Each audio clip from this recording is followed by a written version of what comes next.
So a lot of people have actually been asking me to do a follow-up video to how to shadow a toolbox without cutting or tracing. I haven't really came across anything that would work well for this until recently when I found Polyplastic's website. Polyplastics is a low-grade thermoplastic with a very low melting point that allows you to work with it without getting burnt.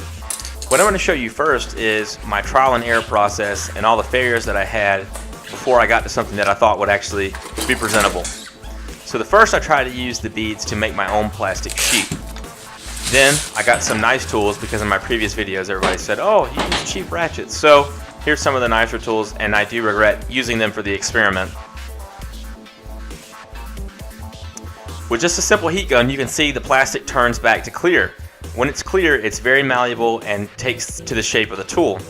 As it cools back down, it starts to turn back white and becomes hard again. Getting the wrenches out of this plastic took about 2 seconds, as you see. So I thought that all the tools would be just this easy. Now this was my first attempt. It looks terrible, but it kind of proved the concept that I could actually do this if I had some better materials. So I reached out to Polyplastics and told them what I was working with, and they suggested using their plastic sheets.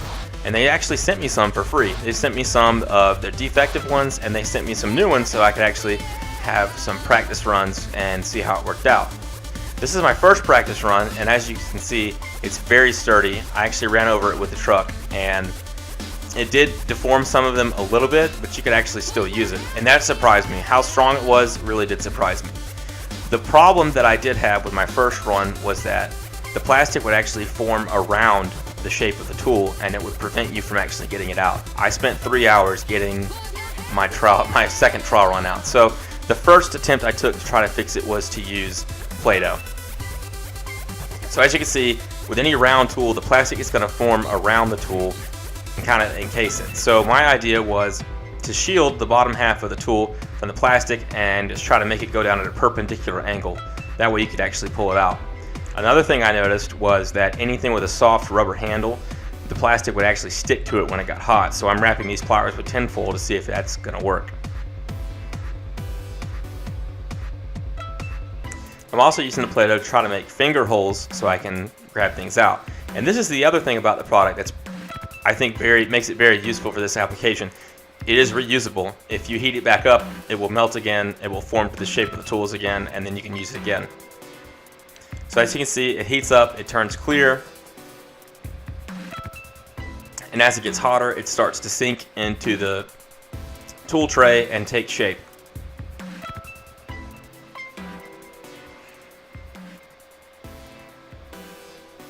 One thing I want to point out here is that I didn't hold the heat gun on this tray for very long. I just wanted to see if it would work. I think the longer you hold it, the more flat the material would actually get. One trick I did learn is if you take a spray bottle, it will actually help the plastic to cure a lot faster.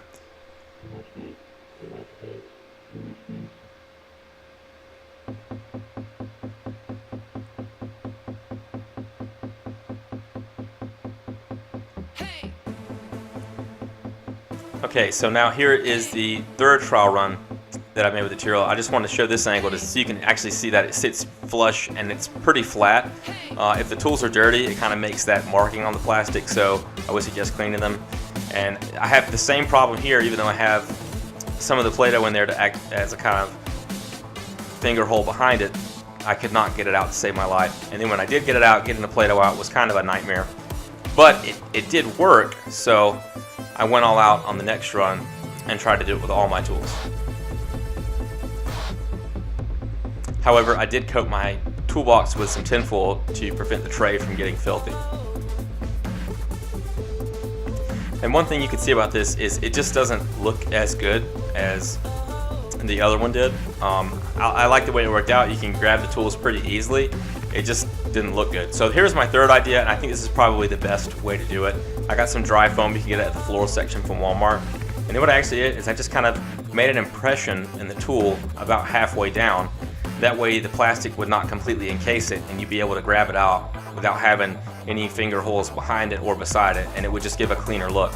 And I also switched to some of my cheaper tools in case there were complications that I did not foresee. So as you can see, this is pretty straightforward. Use a rubber mallet on any tools that are a little bit more brittle. And this dry foam from the floral section is very, very soft. It's not hard to push something in there at all, and it makes a really good indentation. So this is actually the whole process of melting a sheet, and I sped it up just for the purposes of this video. So you can see it goes pretty quick, it's pretty easy. And as I said, the hotter you get it, the more it melts. I started out on one end and I melted it and then I pulled it. I should have started a little bit more towards the bottom of the screen, but this is just my first time testing this method out. I think this is probably going to be the preferred way to do it in the future, if there are future videos of this. But as you can see, it's a pretty cool product. As it heats up, it just becomes totally transparent and completely forms around the tool.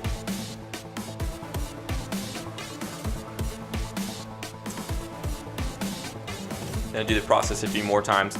The small strip you see to the left there, I actually left it on purpose. So if you touch the plastic with your hand, it'll actually stick to your hand, and I made a hole. So I just cut a little piece out and used it to repair, and it worked just fine.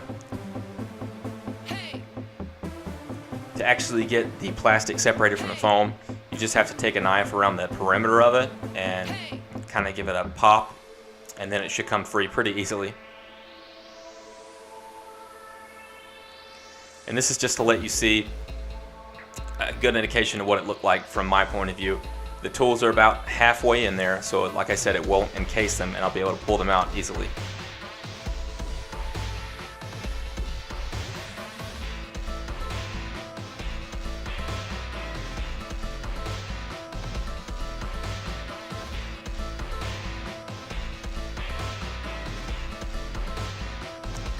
And as with the other tries, getting the tools out the first time can prove to be a little bit difficult, but it was a lot easier with this. A cotter pin extractor works very well, and after you get them out the first time with this method, I didn't have any more problems with the tools actually sticking.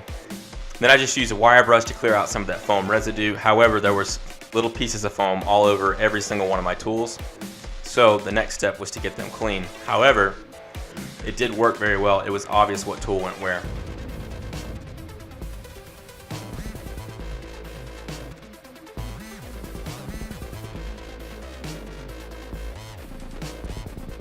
After getting everything clean and scrubbing it down, getting all the dry foam off, I just looked at it. I'm actually pretty excited about the way it turned out.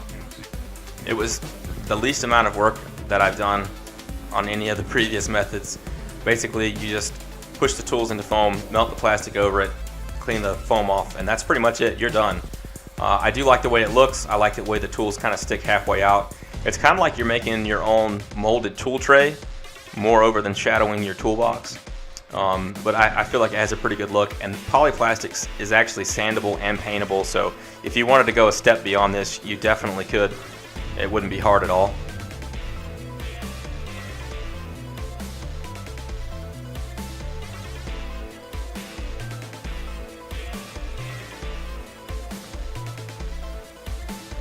And one of the other things I like is if you take a tool out, it's kind of like shadowing your toolbox. It's very obvious it's missing, and it's very obvious that it should go back in its place.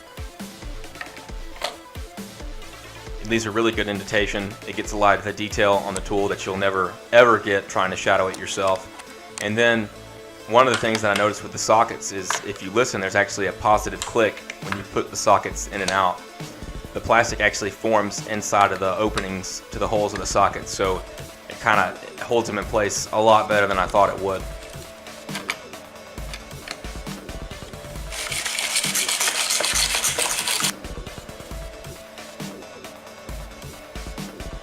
This is another example of just how well it holds the tools into place.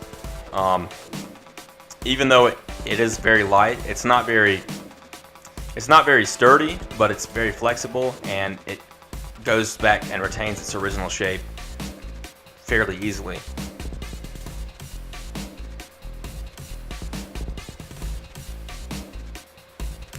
And that is pretty much it. If you guys like this video, if you want to see more like this, be sure to leave a comment, subscribe, hit the like button. Let me know what you think. Hit up Polyplastics. Their website is in the description box. I'd be interested to see what you guys could do with this. If you have any ideas that could be better than this, I'm sure there's some out there.